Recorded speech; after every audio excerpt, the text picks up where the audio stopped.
Así inicia Es Noticia, Noticia en Profundidad. Un placer estar con ustedes. Soy Tatiana Pérez y les saludo desde nuestra sede central.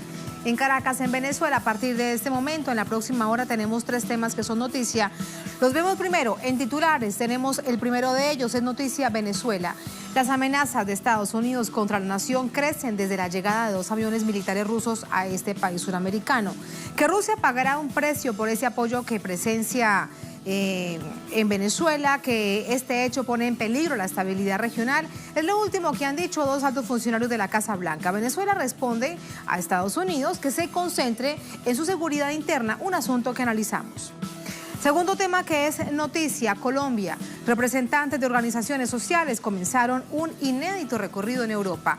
Desde París hasta La Haya serán 400 kilómetros a pie, también en bus en algunos tramos, para manifestarse ante la Corte Penal Internacional, ante la CPI. ¿Cuál es el objetivo? ¿Por qué ante esta organización del Sistema de Naciones Unidas para la Justicia? Vamos a revisarlo. Tercer tema que es noticia, Nicaragua. Cumbre de jefes de Estado de la Asociación del Caribe llaman a la unidad para hacer frente a un verdadero problema, el cambio climático, un fenómeno que afecta a millones de personas en esta parte del mundo. ¿Qué iniciativas pueden ser efectivas para ello? Un tema tan complejo, vamos a revisarlo. En Noticia que así comienza. Bienvenidos, bienvenidas.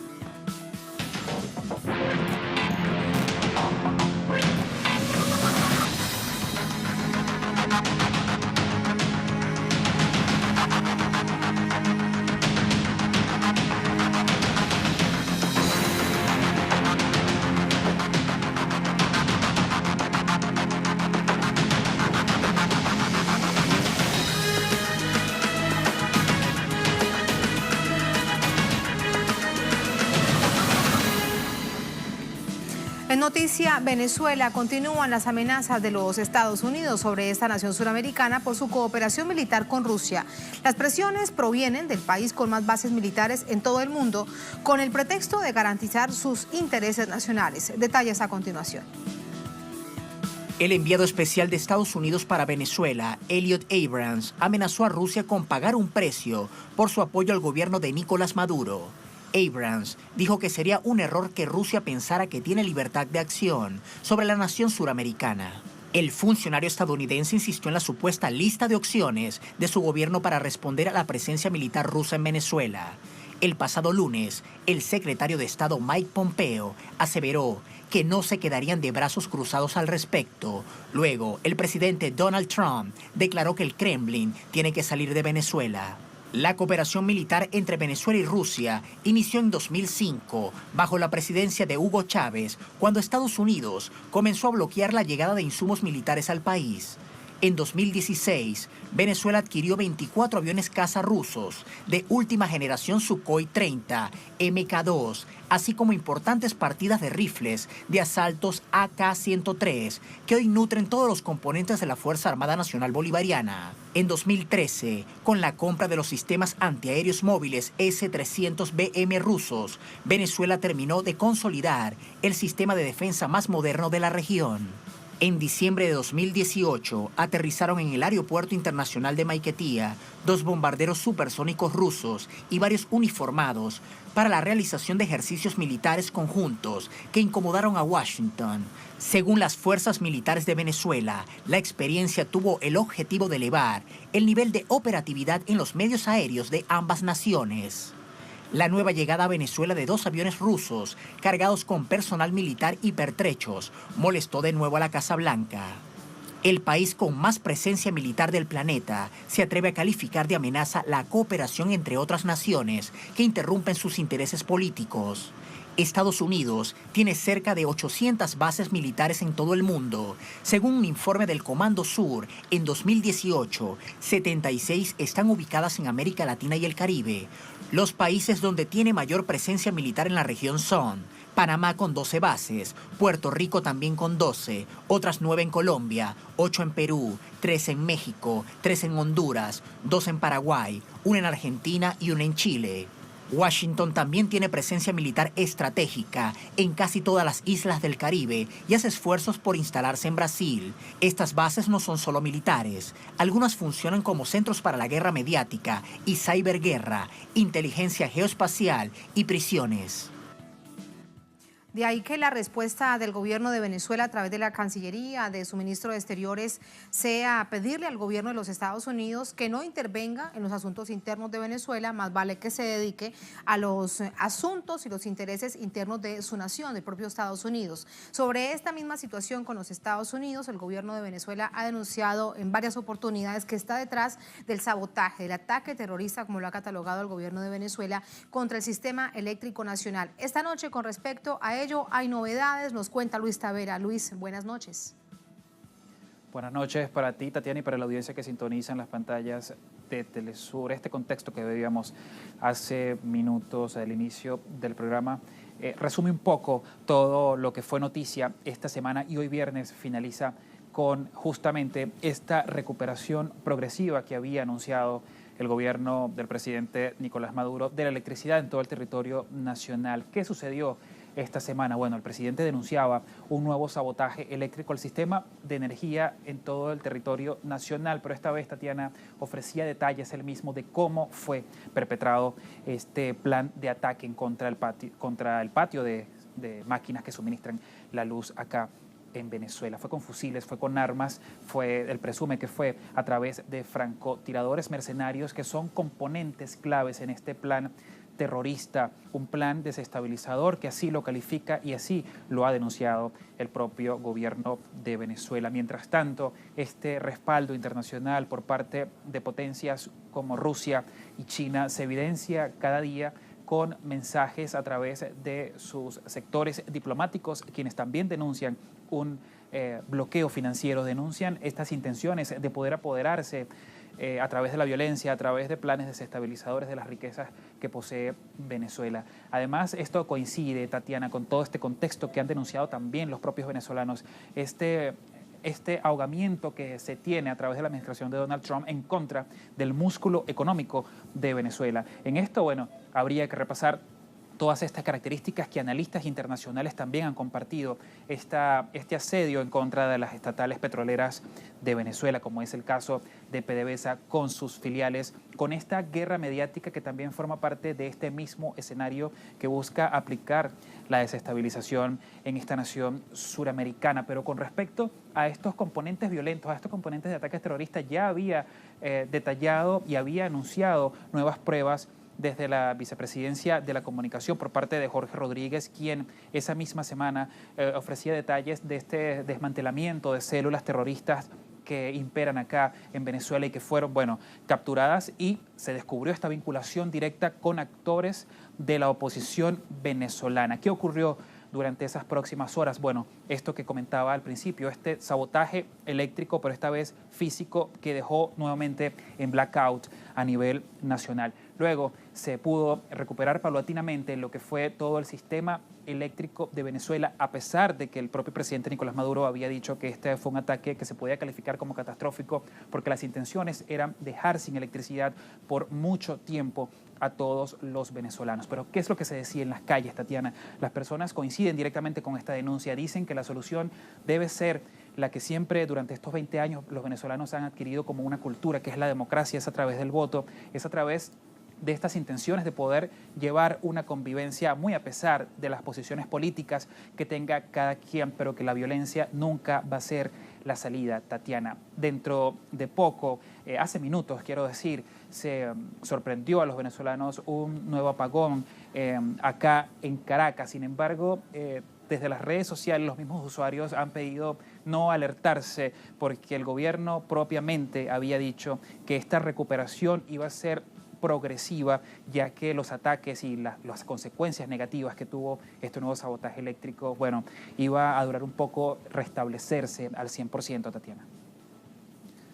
A propósito de toda esta situación, contigo, con tu apoyo, vamos a ir revisando otros hechos que dan cuenta de esta situación. Uno de los titulares que tenemos en nuestra multiplataforma, lo vemos con ustedes. Venezuela insta a Bolton, estamos hablando el asesor para la Casa Blanca, el asesor de seguridad nacional, a Bolton, a no interferir en los asuntos internos del país. Miren lo que dice. El ministro de Exteriores de Venezuela rechazaba ese pronunciamiento de Bolton sobre la presencia de militares rusos en el país, pedía al asesor estadounidense encargarse de la seguridad en esta nación norteamericana. fue a través de un Twitter. Dijo esto Arriaza: la función de John Bolton debería ser garantizar la seguridad de Estados Unidos, pero parece que alguien le paga más por interferir infructuosamente en asuntos internos de Venezuela, con su vetusto discurso combinando elementos de Guerra Fría y doctrina Monroe. Es parte de la información, parte de la respuesta que ya también le planteábamos a todos ustedes aquí a través de la pantalla de Telesur. Ahora, en medio de toda esta digamos, situación que enfrentan, Luis, a Rusia y a los Estados Unidos con el Centro Venezuela por la cooperación rusa con respecto al asunto estratégico militar, no es la primera vez que sucede. En diciembre pasado ya vimos también, y tú lo cubrías, aviones rusos en trabajo de la cooperación estratégica entre ambas naciones. Estas son estrategias, Tatiana, que justamente el gobierno de Venezuela mantiene con Rusia para poder restablecer lo que son y poder optimizar estas relaciones y cooperaciones militares que poseen los países que son aliados. Sin embargo, esta visita de estos aviones a Venezuela con personal militar ruso molestaba un poco a la administración de Donald Trump. Sin embargo, la respuesta que ha tenido Rusia ha sido que ha sido aplaudida por los mismos rusos y también por el pueblo venezolano, y es que Estados Unidos, decía la misma diplomacia rusa, no tiene ninguna clase de base de moral para poder criticar cooperaciones militares cuando es el propio Estados Unidos quien ha invertido mucho dinero en poder establecer bases militares en varios países y justamente son de América Latina. Y por eso es que los analistas dicen que ese es el arma que tiene Estados Unidos para poder intimidar a los que son los países que poseen una autodeterminación como Venezuela. Pero bueno, estas cooperaciones que tienen las potencias como Rusia y China a favor de esta nación de Venezuela molesta quizás a Estados Unidos por lo que justamente el presidente Nicolás Maduro denuncia, que es estos planes que buscan debilitar lo que son las fuerzas militares o la misma conciencia política que se vive acá en Venezuela. Pues, sin embargo, eso contrasta directamente nosotros que estamos acá, Tatiana, cubriendo día a día lo que es todo lo que es la capital de Venezuela, compartiendo con todos los venezolanos desde las calles y también escuchando de primera mano toda la información. La solidez que se ve en las calles, que se evidencia a través de movilizaciones, a través de lo que dicen las personas, es este respaldo a la revolución que lidera en estos momentos Nicolás Maduro, la revolución bolivariana. Y por otro lado, también las fuerzas militares a través de comunicados, a través de los ejercicios militares que hoy también retomaban en varias partes del país para justamente eso, demostrar esta solidez militar, este respaldo a la soberanía de Venezuela. Y como lo dicen justamente las fuerzas militares, esto se basa en defender a la nación. Esto no se basa en defender a un presidente, esto se basa en defender a todos por igual, porque la intervención militar que ha sido el discurso desnudado por parte de Donald Trump es lo que los venezolanos rechazan y es lo que históricamente ha tenido consecuencias trágicas y es lo que no quiere Venezuela. Y a propósito de ello, con esa reflexión quiero despedirte porque lo hemos visto en la información periodística también de los últimos días a propósito de las acciones mismas combinadas entre las organizaciones civiles y el estamento militar, lo que se le conoce en Venezuela como la Unión Cívico-Militar. Se anunciaban y las pasadas, luego fue un balance muy exitoso de todo ello, que se puso en práctica en un momento complejo para el país como el pasado 23 de febrero. Y ahora de nuevo este fin de semana se anuncian estos ensayos, estas prácticas que dan cuenta de esa unidad. ¿Eso cómo funciona, Luis? Tatiana, estos ejercicios militares, justamente como lo comentabas tú, es esta fusión del pueblo organizado, de estas personas que se han integrado a las milicias bolivarianas, que han sido un componente clave, y esto hay que resaltarlo. Las milicias bolivarianas forman parte de esta unión cívico-militar. Son personas que están destinadas a participar de estos ejercicios militares, conocer cómo sería una defensa militar ante cualquier amenaza de intervención extranjera. Ya lo veíamos el pasado 23 de febrero cuando ocurría todo este escenario de plan violento en el puente fronterizo con Colombia, cómo fueron las propias milicias bolivarianas quienes colaboraron con la logística de defensa ante todo lo que fue estos ataques violentos que organizaban estos grupos de guarimberos. También lo que se descubrió que eran también mercenarios paramilitares quienes atentaban directamente con todo este plan violento, y fueron las milicias bolivarianas que aplicaron todos estos métodos de defensa, estos métodos de organización militar aprendidos en estos ejercicios militares. Pero esto además que demuestra esta solidez que posee el pueblo de Venezuela con las fuerzas militares, esta unión cívico-militar, forma parte, Tatiana, de esta solidez que te mencionaba, estas imágenes que nosotros vemos. Y bueno, para mañana se espera una convocatoria, una movilización de las fuerzas chavistas que además también no solamente forman parte de estos movimientos sociales, estos movimientos políticos, sino que las milicias bolivarianas son las que acompañan estas movilizaciones para ofrecer su logística de protección, su logística de acompañamiento. Y esto es una de las características que ha impulsado el gobierno del presidente Hugo Chávez, la unión cívico-militar como componente de defensa en Venezuela.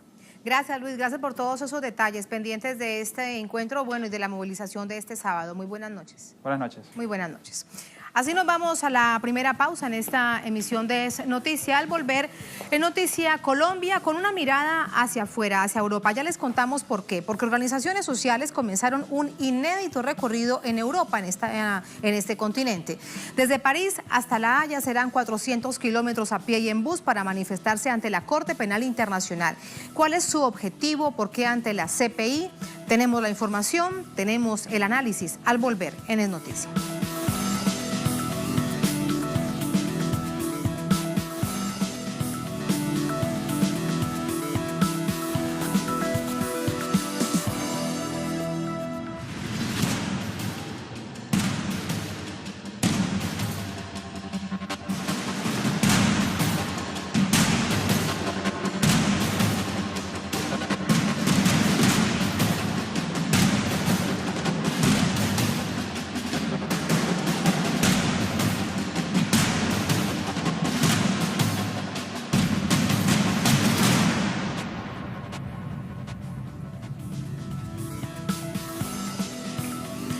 En Noticia Colombia, defensores de derechos humanos iniciaron una marcha hacia La Haya para exigir justicia en el país. Desde París se dirigen al tribunal con el objetivo de presentar las denuncias sobre los asesinatos de líderes sociales ocurridos desde la firma de la paz entre el gobierno, la exguerrilla de las FARC en 2016. Detalles en el siguiente informe. Desde este jueves 28 de marzo, una caravana fue emprendida por 21 organizaciones sociales que se encaminan hacia la Corte Penal Internacional para exigir justicia en Colombia. Los defensores de derechos humanos salieron desde París, recorrerán más de 400 kilómetros para exigir al Tribunal Internacional la investigación de los crímenes ocurridos en el país desde la firma de la paz en 2016. Bueno, esta es una iniciativa ciudadana que pretende visibilizar y denunciar ante la comunidad internacional y ante la Corte Penal Internacional especialmente, que es el destino que nos fijamos, la sistematicidad del asesinato de los líderes sociales en Colombia. Con demandas específicas como el asesinato de líderes sociales, las desapariciones forzadas y los crímenes que han señalado de ser de lesa humanidad, presentarán pruebas para demostrar el incremento de las víctimas en los últimos 2 años. La historia de la violencia política en Colombia es muy larga, pero podemos hablar de una nueva cara de esta violencia en los pasados 2 años, desde la firma de los acuerdos de paz en noviembre de 2016. Ha habido un incremento masivo de asesinatos específicos de líderes sociales, activistas ambientales, defensores de derechos humanos y otros. Tras recorrer varios países europeos, los marchantes serán recibidos el 5 de abril por la fiscal de la Corte Penal Internacional, tribunal de última instancia encargada del enjuiciamiento de crímenes graves internacionales como el genocidio, los crímenes de guerra y los delitos de lesa humanidad, bajo el Estatuto de Roma, del cual Colombia es firmante. Acción que se lleva tras varios intentos fallidos de obtener justicia a través de la Jurisdicción Especial para la Paz en Colombia. El Tribunal de Paz, creado en el marco del Acuerdo de Paz entre el Gobierno Nacional y la exguerrilla de las FARC-EP, la JEP actualmente enfrenta una serie de obstáculos políticos que deben ser superados, que darían veremos la verdad, la justicia y la reparación. Y también debemos decir que queda en vilo las garantías de no repetición, verdad, justicia y garantías de no repetición, que resulta un asunto fundamental para la historia de un conflicto interno tan extenso. Vamos por ello hasta Bogotá con nuestra corresponsal, Tatiana Portela. Hola Tatiana, muy buenas noches. Todo esto se registra después de que se siguen escuchando ecos del gravísimo informe sobre derechos humanos y de la crisis humanitaria de los 5 conflictos que plantea la Cruz Roja Internacional en Colombia. ¿Cómo te va? Un saludo para ti, Tatiana, y para todos nuestros televidentes. No solamente el informe de la Cruz Roja Internacional aquí en Colombia, que habla de los 5 conflictos armados internos que existe, pero también de la falta de voluntad de este gobierno nacional por solucionar y por llegar hasta los territorios con una presencia no solamente militar, sino con una inversión social. A eso se le suma que el día de hoy también una misión internacional conformada por países como Argentina, Guatemala, República Dominicana, entre otros, llegó hasta el país, hasta nuestro país, para poder hacer una veeduría. Es la tercera misión que realizan, una veeduría sobre cómo va la implementación de los acuerdos de paz. Sin embargo, en el poco tiempo que han estado acá y tras reunirse con varios líderes sociales y populares, lo que han podido constatar hasta el momento es que lo que ha pasado en el país, que se ha incrementado la violencia y, por supuesto, en términos de participación política, de los asesinatos sistemáticos contra líderes sociales, de la manera en la que ahora están judicializando o deteniendo arbitrariamente a líderes sociales. Según el mismo Congreso de los Pueblos, en los 2 últimos años han sido detenidos arbitrariamente y judicializados cerca de 100 líderes sociales. Esto después, en un proceso que se surte con juez de garantías y con la Fiscalía General de la Nación, termina quedándose sin evidencia en la Fiscalía y termina saliendo estos líderes sociales en total libertad. Pero mire, frente a lo que está pasando o lo que va a pasar este próximo 5 de abril, de estas 40 personas que llegarán hasta la Corte Penal Internacional en La Haya, lo que se dice o lo que ellos han expresado es que lo que se espera es entregar este informe para que seguidamente la fiscal de la Corte Penal Internacional abra una investigación, y de haber suficientes pruebas, es decir, de determinar que los crímenes, o más bien los asesinatos en contra de líderes sociales, está tipificado como crímenes de lesa humanidad o como genocidio o como crímenes de guerra, podrán ser investigados, y esto pasará a una sala de cuestiones preliminares. Allí se empezará a hablar, a pedir una petición de autorización para investigar lo que está pasando y exigirle respuestas al gobierno nacional. Pero no solamente en términos jurídicos es lo que se va a hacer, aquí también se busca un impacto político. Lo que dicen ellos es que mientras estén personas entregando este informe a la fiscal de la Corte Penal Internacional, asimismo habrá varias movilizaciones en diferentes plazas de Europa para dar a conocer a toda la opinión pública internacional lo que está pasando en Colombia. Y es que incluso esta misma misión, conformada por los países anteriormente mencionados, ha hecho una relevancia de cómo a nivel internacional se ha querido opacar o se desconoce la situación real de lo que está pasando en Colombia. Es decir, afuera no se sabe en este momento los asesinatos de líderes sociales que están siendo sistemáticos, 600 líderes, estamos hablando desde la firma del acuerdo de paz, los asesinatos en contra de pueblos indígenas, las miles de movilizaciones que se están realizando en el país, las exigencias frente a cumplir los acuerdos de paz, la pelea que hoy se va a presentar, o la discusión más bien que se va a presentar el 1 de abril en el Congreso de la República para rechazar o aceptar las objeciones que presentó el presidente Iván Duque a la ley estatutaria de la JEP y que hoy la tiene frenada, es decir, que no ha podido implementar, que no ha podido avanzar. Pues todos esos temas, digamos, no solamente son casualidad, sino que ahora surgen como una necesidad de que la comunidad internacional se dé cuenta. Y esto finalmente para señalar algo que han dicho las comunidades, y es que lo que se busca es visibilizar esto, porque además lo que dicen es que hay un doble discurso del presidente Iván Duque, es decir, que mientras este va a la comunidad internacional a ratificarse un compromiso con la paz y a pedir recursos a la Unión Europea para que se puedan implementar los acuerdos de paz, aquí en Colombia lo que está pasando al interior son políticas neoliberales que van en contravía del proceso de paz y que están lejos de poder estrechar esas brechas que hay en términos, por ejemplo, de un punto tan sustancial que es la tenencia de la tierra. Es un asunto muy, muy complejo que bien nos ha sintetizado. Gracias, Tatiana. Voy con el análisis. Muy buenas noches. Para el análisis nos acompaña Iván Cepeda, defensor de derechos humanos, senador por el Polo Democrático Alternativo, también con nosotros desde Bogotá. Senador Cepeda, buenas noches, ¿cómo está? Buenas noches, me complace saludarlos. Igualmente, muchísimas gracias, senador Cepeda. ¿Por qué llegar, por qué la decisión de ir a la Corte Penal Internacional?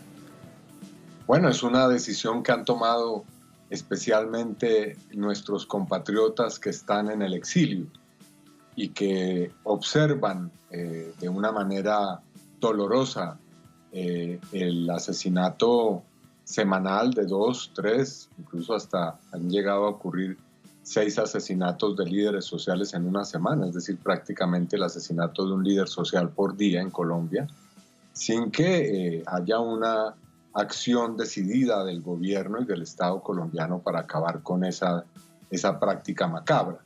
Los líderes sociales están siendo asesinados en Colombia porque son los principales defensores del acuerdo de paz y claman porque la reforma rural, la reforma política, el cambio de modelo con relación a la sustitución de los cultivos por cultivos de economía campesina, en fin, todo lo que tiene que ver con ese acuerdo de paz se haga realidad. Y por eso están siendo perseguidos y asesinados. Así que es plenamente legítimo que los compatriotas residentes en Europa estén realizando esta acción para visibilizar esta situación ante la Corte Penal Internacional y para reclamar también que se proteja la Jurisdicción Especial para la Paz, que es objeto de un severo ataque por parte del gobierno de Iván Duque, que representa a la extrema derecha que quiere golpear seriamente este acuerdo de paz. Se trata de un mensaje sobre impunidad en las autoridades colombianas, en la Fiscalía, y el golpe a la Jurisdicción Especial para la Paz. ¿Es una mirada que también debe darse de esta iniciativa de llegar hasta la CPI? Sí, es muy importante que el proceso de paz en Colombia, pero también la situación de derechos humanos, sean observados atentamente por los organismos internacionales. Ya se ha dado a conocer, por ejemplo, un informe que se va a presentar en los próximos días en el Consejo de Seguridad de la ONU por parte del secretario general, en el cual hay llamados de atención muy serios sobre la implementación del acuerdo de paz. Pero también la Corte Penal Internacional ha hecho repetidas advertencias al gobierno colombiano sobre las consecuencias que trae no dejar que se aplique la Jurisdicción Especial para la Paz, puesto que, como se sabe, Colombia es un país que está en un estado de observación preliminar por parte de la Fiscalía de la Corte Penal Internacional y en cualquier momento podría, si es que no hay justicia o si esa justicia es supremamente endeble en Colombia, pues eso podría desatar la competencia de la Corte Penal Internacional. ¿Ante qué caso? No solamente me refiero a un asunto hipotético, sino ante qué caso real, por ejemplo, podría de una manera concreta la Corte Penal Internacional abrir una investigación. Hay distintas demandas que se llevan, el asesinato sistemático de líderes sociales, pero hay más temas que no son de ahora, que son históricos, la desaparición forzada, el desplazamiento forzado, etcétera, etcétera. ¿Cómo ve usted este panorama para pensar en una investigación concreta sobre el conflicto armado colombiano y que recaiga sobre los fiscales, los investigadores de la Corte Penal Internacional? Bueno, la Corte ha dicho claramente que está observando entre uno de los aspectos que más la preocupa, la situación que tiene que ver con la investigación y la sanción en los casos de los mal llamados falsos positivos que se perpetraron en Colombia por miles bajo el gobierno de Álvaro Uribe Vélez.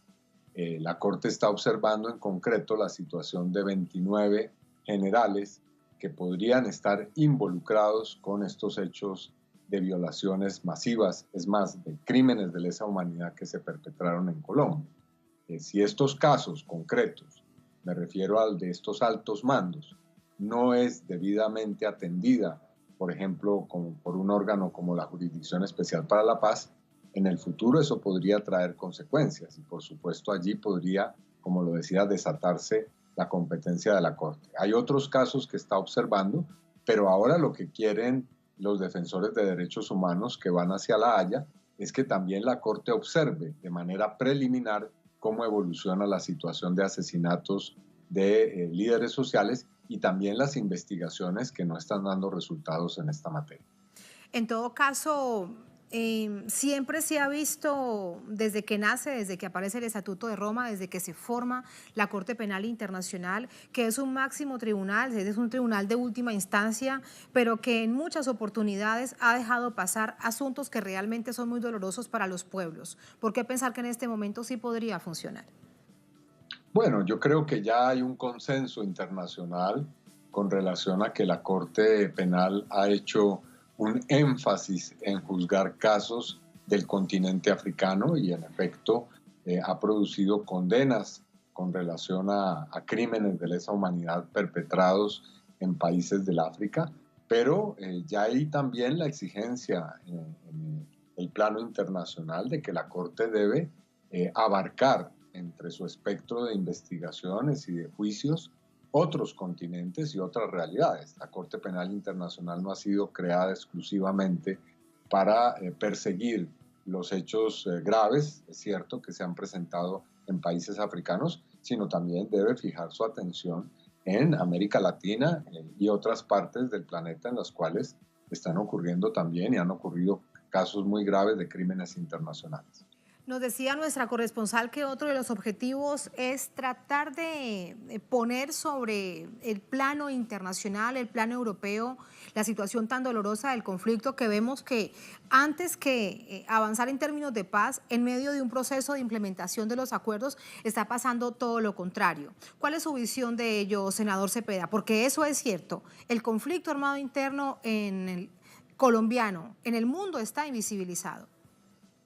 Sí, creo que una de las acciones que se persigue con esta marcha y esta comparecencia ante el tribunal, ante la Corte Penal Internacional, creo que es una acción supremamente importante para abrirle los ojos a la comunidad internacional sobre aspectos ocultos que hay en la realidad colombiana.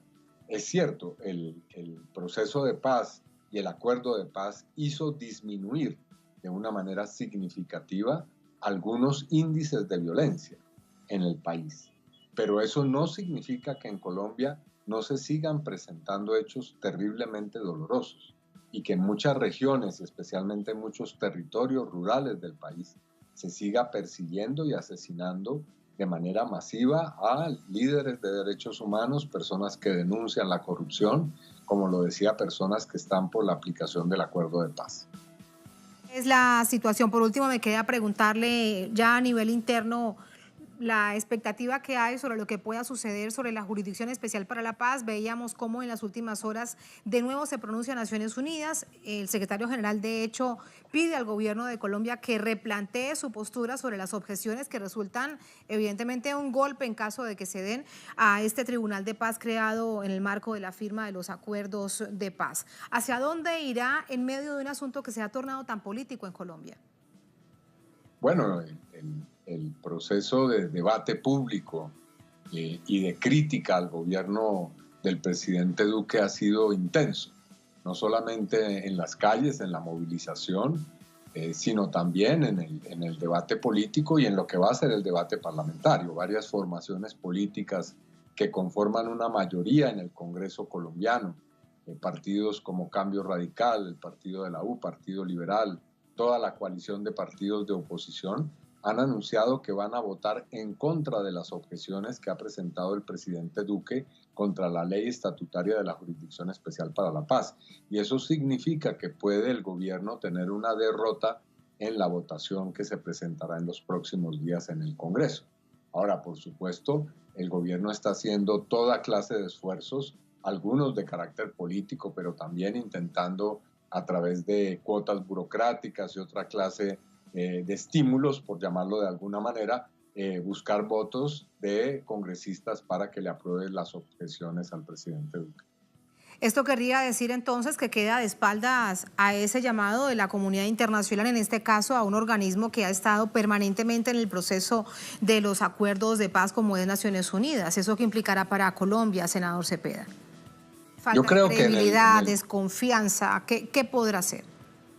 Yo creo que en el Congreso el gobierno va a ser derrotado, pero eso también va a implicar un costo internacional, porque si bien es posible, altamente probable que estas objeciones no se abran paso y por lo tanto, como lo decía, que resulte derrotado el gobierno, el presidente Duque queda como alguien que ha engañado a la comunidad internacional en los foros a los que ha asistido en las Naciones Unidas, en la Asamblea General de las Naciones Unidas, en distintas reuniones en la Unión Europea, cuando dijo que iba a cumplir de una manera seria y rigurosa el acuerdo de paz, pues lo que se está demostrando es que su intención es otra, es desconocer los acuerdos y hacerle grave daño a aspectos sustanciales de los mismos, como es la Jurisdicción Especial para la Paz. Senador Cepeda, muchísimas gracias por ese análisis. Muy buenas noches. A ustedes muchas gracias como siempre. Gracias a usted. Así nos vamos a la segunda, última pausa en esta emisión de esa noticia. Al volver en Noticia Nicaragua, la cumbre de jefes de Estado de la Asociación del Caribe llaman a la unidad para hacer frente a un asunto muy complejo, el cambio climático, un fenómeno que afecta a millones de personas en esta parte del mundo. ¿Qué iniciativas podrán ser efectivas para esto? Vamos a verlo al volver en Es Noticia.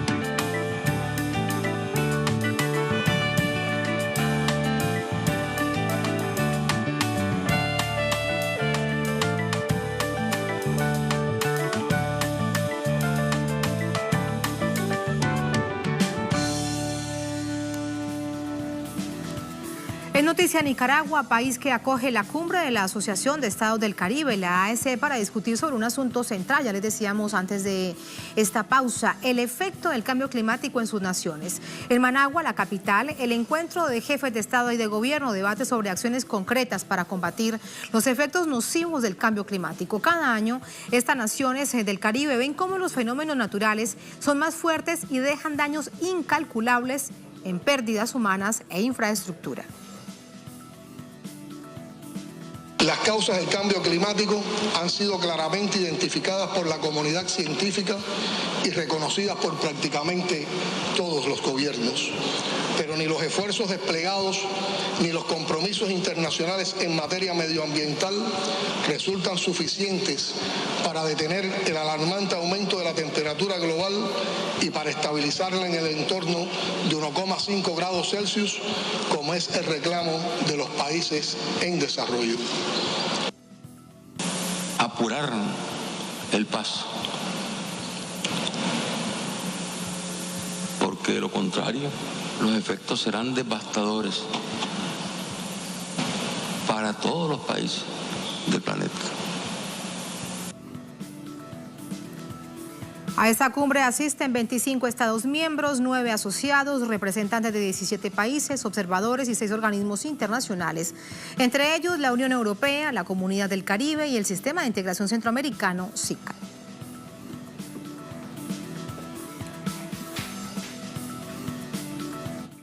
Vamos con el análisis. Para ello nos acompaña Andrés Molina, periodista, defensor de derechos y libertad de expresión, miembro de Amigos de la Tierra, de América Latina y el Caribe, con nosotros desde Honduras, en Tegucigalpa. Andrés, ¿cómo estás? Buenas noches. Hola, mucho gusto, Tatiana. Buenas noches. Lo que hoy han dicho los jefes de Estado y de Gobierno de la Asociación de Estados del Caribe es totalmente cierto. Hay profundas complejidades, dificultades, problemas, como los principales receptores, todos estos pueblos del Caribe, del cambio climático. Pero hay otros países, como por ejemplo desde Estados Unidos, algunas tendencias que siguen creyendo que eso no es verdad, que eso no existe. ¿Cómo hacer entonces entender al mundo que eso es una realidad porque lo viven a diario? Bueno, esta cumbre de la Asociación de Estados del Caribe es muy importante porque pone en la palestra pública internacional lo que están viviendo los pueblos y lo que están viviendo, enfrentando los gobiernos del Caribe con el cambio climático, específicamente los pueblos de Centroamérica, que son, creo yo, uno de los más afectados con el cambio climático. Y también para decirle al mundo que el cambio climático es una realidad, sobre todo en momentos cuando, por ejemplo, en Estados Unidos hay una fuerte corriente que encabeza el mismo presidente norteamericano, en la que niega que el cambio climático exista y, por tanto, los recursos que deberían aportar los grandes países desarrollados, que son los responsables más importantes del cambio climático, pues se ven mermados porque sus gobiernos niegan que exista un cambio climático que afecta a la población, sobre todo porque en los países desarrollados el efecto es menor a lo que se vive en los países subdesarrollados o en desarrollo, tomando en consideración que cuando ocurren fenómenos naturales como huracanes, la devastación que dejan cuesta que se pueda recuperar en estos países porque los recursos son exiguos. Entonces es una realidad que nos afecta y que va a afectar mucho en el futuro, y que seguramente va a seguir provocando migración interna dentro de los países y migración externa, buscando lugares donde poder vivir y poder establecerse, porque en algunos lugares la vida se va a tornar casi imposible. Y teniendo en cuenta esto, también hay mucha expectativa en los proyectos de Naciones Unidas, en el Plan 2030, donde precisamente es transversal el asunto del cambio climático, y la cumbre de París, cuando Estados Unidos se ha retirado de ello. ¿De dónde entonces poder obtener los recursos necesarios para contrarrestar estos fenómenos que resultan cada vez más complicados para estas naciones? El año 2018 fue un claro ejemplo de ello. Es un desafío realmente para los gobiernos y para los mismos pueblos, ¿verdad? Porque los pueblos al final tienen que ver cómo resuelven la situación de inmediata. Creo que los gobiernos también es una situación en la que se ven limitados la posibilidad de acceder a recursos en los organismos multilaterales, y porque hay que decirlo que quienes tienen la mayor cantidad de fondos y de recursos pues son los países desarrollados, y considerando que los países desarrollados son quienes han provocado tienen la mayor responsabilidad dentro de todo este cambio que estamos viviendo, estos cambios climáticos, el detalle es que estos países, al negar que existe esa realidad, pues simple y sencillamente dejan de aportar recursos, o los recursos que deberían aportar para la mitigación, para la resiliencia, o para que las comunidades puedan resistir y recuperarse y continuar la vida. Yo creo que el mayor desafío que existe en este momento es precisamente que existe una corriente de pensamiento desde los países desarrollados que trata de negar que existe esta situación, y que lo ven desde una mirada en la que miran primero sus intereses y no los intereses de la humanidad. No existe otro planeta, y si este planeta que estamos viviendo ahora mismo lo destruimos, se va a acabar la vida y nos acabaremos todos, y no va a haber distinción entre que son un país que tiene mucho dinero y los que no tenemos dinero, porque además que hay otro fenómeno, Tatiana, y es que lo que ocurre en estos países tiene un impacto directo. Seguramente en este momento no estamos viendo como una manifestación directa, por ejemplo, las caravanas que han surgido en los países del norte de Centroamérica, rumbo a Estados Unidos. Esto es por efecto, en muchos de los casos, por la misma hambre que está viviendo la población. Solo en Honduras se estima que alrededor de 140 municipios van a ser afectados en el corredor seco de Honduras por la falta de lluvias, y se han visto afectados ya con efectos, por ejemplo, la falta de alimentos, y eso tiene un efecto directo en la vida de la gente, y la gente, si no está bien en un lugar, decide irse, y una de las razones por las que la gente se va es precisamente la falta de alimentos, la falta de poder sobrevivir en un lugar. Porque todo esto pasa por un asunto que es definitivo. La visión, incluso para aquellos que dicen que con sus intereses mercantilistas quieren ayudar a través, por ejemplo, de los llamados bonos verdes, y pareciese que eso confunde a quien incautamente cree que es una muy buena opción, y resulta que va siendo el mismo efecto, un interés mercantilista sobre un asunto tan complicado como el cambio climático para mitigar efectos concretos. ¿Quién puede quebrar esto? Estados Unidos en este momento, por lo menos el presidente Donald Trump, en este momento la Casa Blanca, conocemos su visión. China ha dicho, vamos a trabajar en un plan amplio, no solamente dentro del país, sino a nivel internacional con este apoyo. Pero una sola potencia no resuelve esto. Bueno, es una situación de crisis realmente. La salida de Estados Unidos del multilateralismo que está tratando de evitar el cambio climático o la mitigación, porque esto es una realidad que estamos viviendo allá. Los glaciares ahora mismo están derritiéndose. La gente, el calor ha aumentado, el nivel de calor en el mar, y esto tiene un impacto directo en la vida de la gente. Yo creo que en este momento el mayor problema que nos enfrentamos es precisamente hacer que los gobiernos del norte, que los gobiernos que tienen la mayor cantidad de recursos y los gobiernos que han provocado esta situación aporten lo que tienen que aportar. Que todos aportemos lo que tenemos que aportar, está bien, pero todos de acuerdo a la responsabilidad y a las capacidades. Y en este momento es urgente que las Naciones Unidas, que los gobiernos del sur hagan una estrategia de unidad y hagan una estrategia para enfrentar esta situación y lograr convencer y cambiar esta realidad que ahora mismo se convierte en una amenaza externa, además de lo que ya significa el cambio climático, porque la falta de recursos y que estos países no reconozcan o desconozcan esta situación es una tragedia para la humanidad. Lo otro, Tatiana, es que los bonos verdes es una estafa para la gente, porque al final los bonos verdes es una cuestión mercantil, es una cuestión que se queda en las empresas y no llega directamente a la población. Esa es la situación. Agradecemos a nuestro invitado, Andrés Molina, por entregarnos su visión acerca de una situación que es muy, muy compleja. Uno de los llamados que han hecho los jefes de Estado y de Gobierno en esta cumbre de la Asociación de Estados del Caribe durante esta jornada es la unidad, mantener la integración de este organismo para ir a otros organismos multilaterales, pero así, unidos con propuestas claras en bloque para que sean escuchados, para que sean además atendidos. Así ponemos punto final a esta emisión de Noticias. Cerramos nuestra pantalla tradicional, nos quedamos en redes sociales, @NoticiaTLSur, @TatianaTLSur. Durante esta jornada, otro hecho fue noticia. Con eso los dejamos, hasta el próximo lunes. Sigan con nosotros, sigan con esta, la señal informativa de América Latina y del Caribe. Hasta el lunes entonces.